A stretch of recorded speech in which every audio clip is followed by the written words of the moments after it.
자, 새해가 시작되고 한두 달쯤 지났는데요. 올해는 진짜 뛴다 하고 다짐했던 그 달리기 목표, 혹시 벌써 좀 부담스럽게 느껴지시나요? 괜찮아요. 사실 많은 분들이 그렇거든요. 그래서 오늘은요, 그 기록에 대한 압박감에서 살짝 벗어나서 어떻게 하면 이 달리기를 평생 가져갈 수 있는 즐거운 습관으로 만들 수 있을지 그 새로운 청사진을 한번 그려보려고 합니다. 솔직하게 한번 여쭤볼게요. 연초에 세웠던 그 야심찬 달리기 계획, 지금 잘 지켜지고 있나요? 만약에 조금 흐지부지 된 것 같아도 너무 자책하지 마세요. 진짜 여러분만 그런 거 아니거든요. 보통 우리 다 이런 목표 세우잖아요. 그쵸?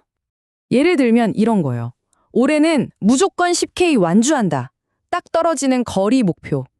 왜냐면 이게 달성했을 때 그 성취감이 엄청나거든요. 눈에 딱 보이잖아요. 아니면 이런 분들도 계시죠. 서브 4, 그러니까 마라톤 4시간 안에 들어오기. 와, 생각만 해도 짜릿한 이런 시간 기록을 깨는 걸 목표로 삼으셨을 수도 있고요. 아니면 그냥 딱 이거. 내 개인 최고 기록? PR만 깨자. 어제의 나보다 조금이라도 더 나아지려는 그런 멋진 목표 말이죠. 자, 이렇게 다들 멋진 목표를 세우는데 왜 이게 작심삼일로 끝나는 경우가 많을까요? 오늘은 바로 그 얘기를 해보려고 합니다. 우리가 빠지기 쉬운 함정이 뭔지, 그리고 어떻게 하면 진짜 실패하지 않는 달리기 계획을 세울 수 있는지 그 해법까지 한번 차근차근 파헤쳐 보겠습니다. 첫 번째, 새해 목표의 함정입니다. 도대체 왜 우리는 그렇게 숫자에 집착하게 되는 걸까요? 사실 이유는 간단해요. 숫자는 거짓말을 안 하니까요. 딱 떨어지잖아요. 성공인지 실패인지 명확하고 러닝앱이나 친구들이랑 비교하기도 너무 쉽죠. 그리고 제일 중요한 거, 어제보다 오늘 숫자가 조금이라도 좋아지면 와, 내가 진짜 성장하고 있구나 하는 그 즉각적인 보상감, 이게 정말 달콤하거든요. 그런데 문제가 있어요. 우리의 모든 성공과 실패를 이 스톱워치랑 거리 측정 앱에만 맡겨버리는 순간 이걸 압력솥 효과라고 부를 수 있는데 예상치 못한 부작용이 생기기 시작합니다. 자, 이 화면 좀 보세요. 왼쪽이 우리가 기대하는 약속이고 오른쪽이 현실이에요. 우리는 분명 명확하고 보람 있는 성취를 기대했는데 현실엔 어때요? 어느새 숫자에 쫓기면서 압박감을 느끼고 하루라도 목표 달성을 못하면 아, 난 안 되나 봐 하면서 실패의 늪에 빠져버리는 거죠.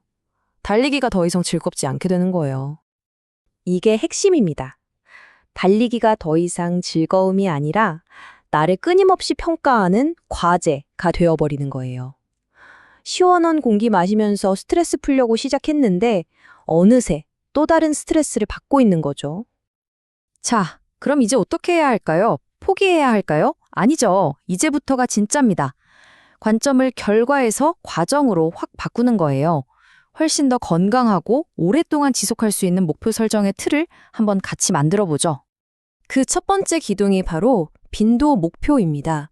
이건 뭐냐면요. 얼마나 빨리, 얼마나 멀리 뛰었냐는 일단 잊어버리는 거예요. 그 대신에 일주일에 3번 운동화 신고 나갔다는 그 사실 자체에 집중하는 거죠. 달리기를 어떤 대단한 이벤트가 아니라 양치질처럼 그냥 하는 습관으로 만드는 겁니다. 두 번째는 감각 목표예요. 이건 말 그대로 내 몸의 소리에 귀를 기울이는 겁니다. 오늘은 좀 무리인데? 아, 이 정도 페이스가 딱 기분 좋다. 이런 거요. 기록에 대한 강박 대신에 내 몸의 컨디션을 최우선으로 두는 거죠. 3개월 동안 부상 없이 달리기. 이게 얼마나 멋진 목표예요. 이렇게 해야 번아웃 없이 오라 달릴 수 있습니다.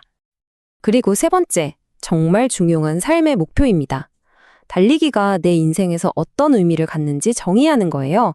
예를 들어 아침 달리기로 하루의 리듬을 만든다처럼요.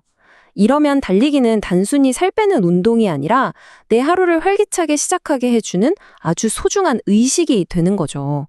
내적인 동기부여가 여기서 뿜어져 나옵니다. 자, 이렇게 빈도, 감각, 삶이라는 3가지 새로운 목표의 틀을 알아봤는데요. 그럼 이걸 가지고 실제로 어떻게 계획을 짜야 할까요? 이제 아주 실용적인 도구들을 알려드릴게요. 자, 보세요. 이게 4주 미니 달리기 계획의 예시입니다. 1주차에는 편안하게 20, 30분씩 3번, 2주차엔 조금 늘리고, 3주차엔 언덕도 살짝 넣어보고, 4주차엔 다시 가볍게 회복하는 거죠. 여기서 핵심은 뭐냐면 매달 새로 시작한다는 거예요. 혹시 중간에 며칠 빠졌다고 해도 망했다가 아니라 괜찮아, 다음 달에 다시 시작하면 되지 하고 가볍게 넘어갈 수 있게 해주는 겁니다. 죄책감 제로, 이게 포인트예요. 그리고 진짜 비밀 병기가 여기 있습니다. 바로 ABC 계획인데요. A는 가장 이상적인 날 40분 조깅, B는 그냥 괜찮은 날 25분 조깅, 그리고 가장 중요한 C 계획, 오늘은 진짜 못 뛰겠다 싶은 날 그냥 나가서 15분 걷기만 하는 거예요. 이게 왜 중요하냐면요. 목표가 완벽하게 해내기가 아니라 어떻게든 끈을 놓지 않기가 되기 때문이에요. 엄청난 안전장치죠. 좋습니다. 계획까지 세웠어요. 하지만 이 모든 걸 가능하게 하는 가장 근본적인 게 남아 있습니다. 바로 우리의 마음가짐, 즉 마인드셋입니다. 올바른 질문을 던지는 것부터 시작해보죠. 스스로에게 이렇게 한번 물어보세요. 올해 나는 어떤 러너가 되고 싶지? 어떠세요? 10K를 몇 분에 뛸까랑은 질문의 차원이 다르죠. 무엇을 할까에서 어떤 존재가 될까로 초점이 바뀌는 거예요.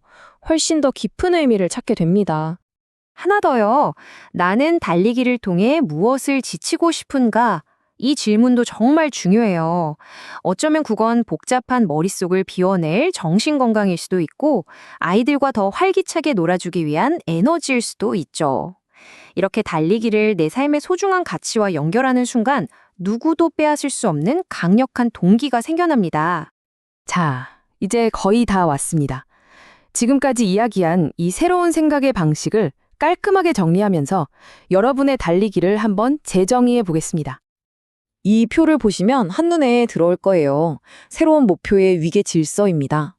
빈도, 감각, 삶에 대한 목표가 바로 기본 목표, 즉 집의 기초가 되는 거고요. 기록이나 거리 같은 숫자 목표는 그 위에 올리는 보조 목표, 일종의 보너스 같은 개념이 되는 거죠. 순서가 완전히 바뀌는 겁니다. 그래서 핵심은 이겁니다. 질문을 바꾸는 거예요. 나 얼마나 빨리 달려야 하지?가 아니라 어떻게 하면 이걸 평생 즐겁게 할 수 있을까로요.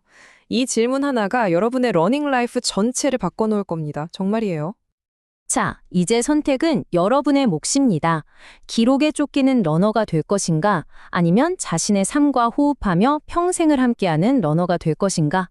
오늘부터 여러분은 어떤 종류의 러너가 되기로 선택하시겠습니까?